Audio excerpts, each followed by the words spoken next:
और चलिए सीधा रुख करेंगे राजस्थान का, जहां इस वक्त मुख्यमंत्री अशोक गहलोत भारत जोड़ो यात्रा को लेकर प्रेस कॉन्फ्रेंस कर रहे हैं। भारत जोड़ो यात्रा का आज राजस्थान में 10वां दिन है। तो मालूम पड़ेगा कि वो मॉडल कुछ मॉडल था ही नहीं, वो मोदी जी की मार्केटिंग थी। पर हमारा जो मॉडल है, मैं आप सबको आग्रह करूंगा, जिसमें आपकी रुचि हो आप मुझसे मिलिएगा अलग से।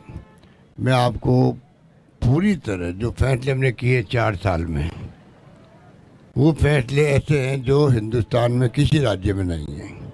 अधिकांश फैसले हमारे हैं। आपको उसमें आर्टिकल लिखना हो, आपको उसको समझना हो, तो मैं समझता हूँ ये भी सामाजिक सरोकार होगा और पब्लिक इंटरेस्ट में होगा। मुझे गर्व है कि हमारी सरकार ने सबके सहयोग से ऐसे फैसले किए जो खाली मैं अभी लिस्ट पढ़ के सुनाऊंगा आपको, डिटेल में नहीं जाऊँगा। डिटेल में तभी जाऊँगा तब आप मुझे कोई क्वेश्चन पूछेंगे। और भी है इसके अलावा भी, पर जो कहने का मतलब है कि एक के बाद एक अच्छे फैसले हुए हैं और पूरे देश में कई फैसलों की चर्चा भी है, जिसमें चिरंजीवी योजना भी आती है, इंदिरा गांधी रसोई योजना भी आती है, 8 रुपये में भोजन, 17 रुपये सरकार देती है हर थाली पर, सब्सिडी दे रही है। और इंदिरा रोजगार योजना भी आती है, नरेगा के पैटर्न पर 100 दिन की गारंटी की योजना। उड़ान भी आती है, जो हिंदुस्तान में कहीं नहीं है कि हर महिला को 12 नैपकिन प्रति माह सरकार दे रही है। 500 से 700 करोड़ रुपये खर्च होंगे, पर गांव में घूंघट में महिलाएं जो तड़पती है, तकलीफ आती है, इन्फेक्शन होते हैं महामारी में, उसकी कोई कल्पना नहीं कर सकता। वो मन में समझ जाती है कि बार बार इन्फेक्शन, बार बार कई मांड बन जाती है, बच्चे पैदा नहीं होते, फिर उसका इलाज करवाओ। कई जो है कैंसर हो जाते हैं, कई बीमारी ऐसी होती है जो कि भुगतना पड़ता है। तो ये बातें संकोच में लोग बोलते नहीं हैं। मैं आह्वान करता हूँ प्रदेशवासियों को भी, आप सबको, संकोच छोड़ो पब्लिक इंटरेस्ट के अंदर। हमारी बहनें माताएं जो है वो क्यों भुगते, ये तो प्रकृति की देन है। तो उसमें हम लोगों को अब टाइम बदल गया है। एक पत्रकार मित्र ने मुझे कहा आप में से ही, साहब अब तो संकोच नहीं। मेरी बेटी मुझे कहती है, पापा जब आप आओ घर पे तो मेरे लिए नैपकिन लेके आना। कहने का मतलब कि टाइम बदल गया है, उसमें हमें भी उस रूप में बात करना है। इंग्लिश स्कूल की बात करी गई, ये इतना बड़ा प्रयोग है। मैं खुद बचपन में अंग्रेजी खिलाफ था, आंदोलन करते थे। दक्षिण में हिंदी के खिलाफ, उत्तर में अंदर अंग्रेजी खिलाफ। मैं भी कह रहा अंग्रेजी क्या काम आई है। अब जब मैं सुनता हूँ जनरल रमेश जी को तो मुझे तकलीफ होती है कि मैं क्यों नहीं इंग्लिश में बात करता हूँ, क्यों नहीं बोल पाते, क्योंकि इंटरनेशनल लैंग्वेज है।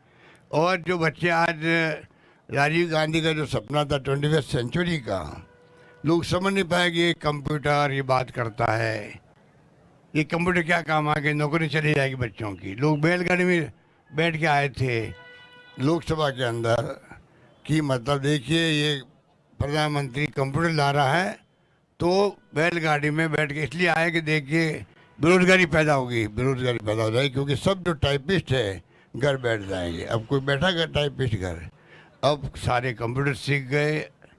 इंफॉर्मेशन असिस्टेंट हमारे यहाँ हज़ारों लगे हुए हैं हर गांव के अंदर, वो कंप्यूटर एक्सपर्ट हैं। तो कहने का मतलब है कि ये जो उनकी सोच थी आज सत्ता में, वो जरूर है, उनकी सोच कभी प्रगतिशील नहीं रही है, प्रोग्रेसिव नहीं रही है। वो रिएक्शनरी लोग रहे हैं। बीजेपी जनसंघ वाले रिएक्शनरी रहे हैं, प्रो अमेरिकन रहे, वो ये लोग थे। ये तो ठीक है, समय के साथ साथ में धर्म के नाम पे सत्ता में आ गए हैं। धर्म के नाम पर सत्ता माना एक अलग बात है, पर लोकतंत्र के आधार पर जो नीति है, जो कार्यक्रम, जो सिद्धांत होते हैं, उसके आधार पर राजनीति करना दूसरी बात जो होनी चाहिए देश के अंदर। और राहुल गांधी जी के लिए चाहते हैं कि लोकतंत्र में प्रिंसिपल पॉलिसी प्रोग्राम आधार बनाओ, संविधान की रक्षा करो और राजनीति करो। उसमें नॉन वायलेंस भी आता है, सबको समान अधिकार भी आता है। एक एक शब्द की व्याख्या वो करते कई बार मीटिंगों के अंदर, इतनी जानकारी वो रखते हैं। तो कहने का मतलब है कि देश चलता है संविधान पर और लोकतंत्र उसका एक बहुत बड़ा उसके भावना है, भाव है, उसी में चलना चाहिए। तब हम लोग सब सुरक्षित रहेंगे और गरीब आदमी का मान सम्मान रहेगा, क्यों गरीब आदमी के जाके पैरों का हाथ लगाना पड़ता है हम लोगों को, चाहे प्रधानमंत्री हो, मुख्यमंत्री हो, मंत्री, एमएलए, एमपी कोई हो। आशीर्वाद देना भाई आप मेरे, चुनाव आ गया, ये जो कहते हैं उससे उसका सम्मान बढ़ता है। लोकतंत्र कमजोर हो जाएगा तो आप सोचो क्या होगा। लोग कहते हैं कि 2024 के बाद में चुनाव भी होंगे कि नहीं होंगे। यू जस्ट इमेजिन, अगर कुछ लोग ये कहते हैं कि लोग 2024 के बाद में चुनाव करवाएंगे नहीं करवाएंगे मोदी जी, ये मैं बहुत महत्वपूर्ण बात आपको कह रहा हूँ। ऐसा अगर माहौल भी है, हो सकता तो चुनाव होते रहेंगे बाद में भी, और मुझे विश्वास है कि देश की जनता कभी भी स्वीकार नहीं करेगी। लोकतंत्र आधारित देश चलता है, 75 साल से चलता रहेगा।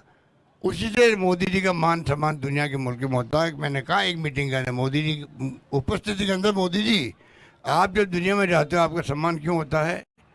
गांधी के देश के आप आए हो, जाए हो, वहाँ 70 साल लोकतंत्र कायम है, इसलिए आपका सम्मान होता है। तो कहने का मतलब कि जो माहौल बन गया देश के अंदर, तनाव का, हिंसा का, बहुत खतरनाक माहौल है।